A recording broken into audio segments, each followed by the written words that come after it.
Agora um pouco sobre as eficiências térmicas, porque nem toda máquina térmica ela é igual. Algumas máquinas conseguem converter mais calor em trabalho.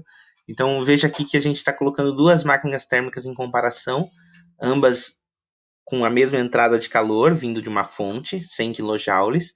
Agora veja que numa delas, a saída líquida de trabalho, aquilo que foi efetivamente realizado naquele teu objetivo de interesse, foi 20 quilojoules.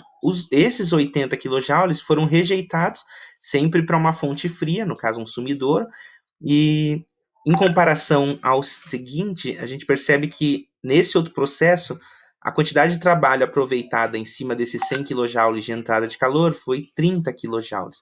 Então, o que a gente acaba percebendo é que o calor rejeitado dessa aqui foi 70 kJ.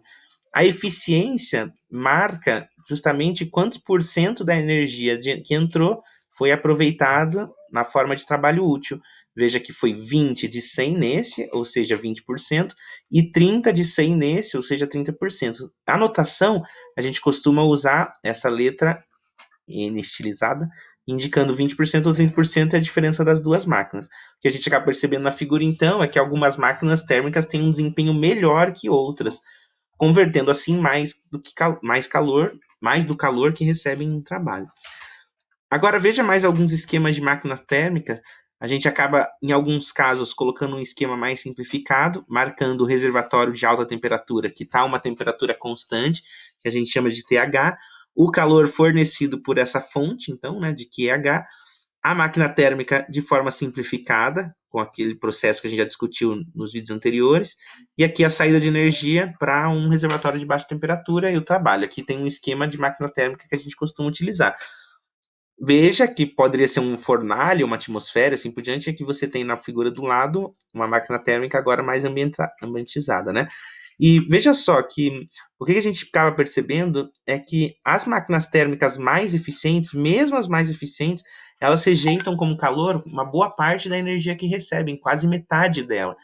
Então veja só que nesse caso o calor entrando foi 100 megajoules, o trabalho líquido foi 55 megajoules e uma boa parte ainda assim foi dispersada, devolvida para o ambiente, no caso para a atmosfera.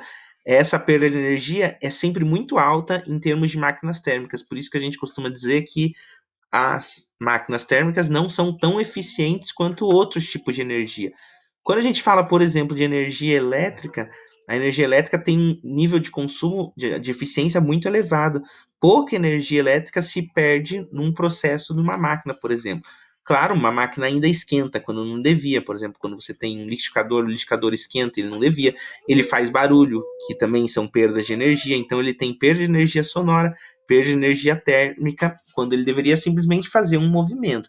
Então, todas essas perdas, elas existem também na energia elétrica. Entretanto, a energia elétrica é uma forma de energia de maior qualidade. Qualidade em que sentido? No sentido de transferir energia, aproveitar a energia recebida em forma de calor para gerar trabalho. Aqui a gente percebe o ciclo de uma máquina térmica, um reservatório a 100 graus, recebe, expande um gás, esse gás gera trabalho e depois, quando ele volta à sua posição original, ele devolve energia para o sistema. Agora, a segunda lei da termodinâmica, que a gente discutiu nessa aula, para concluir, ela pode ser reescrita de algumas formas. Note que, num primeiro momento, a gente pode dizer que é impossível para qualquer dispositivo que opere em um ciclo receber calor de um único reservatório e produzir uma quantidade líquida de trabalho. Ou ainda, a mesma regra diz: nenhuma máquina térmica pode ter uma eficiência térmica de 100%. Isso seria aquilo que a gente chama de motor perpétuo, né? Ou, para uma usina de potência funcionar, o fluido de trabalho deve trocar calor com a fornalha e também com o ambiente. Acho que essa aula dá para ter uma boa noção sobre a segunda lei da termodinâmica. O professor Hugo, na sequência, vai fazer exercício e o professor Roberto vai fazer, provavelmente, alguns experimentos bem interessantes. A gente se vê na tutoria. Tchau!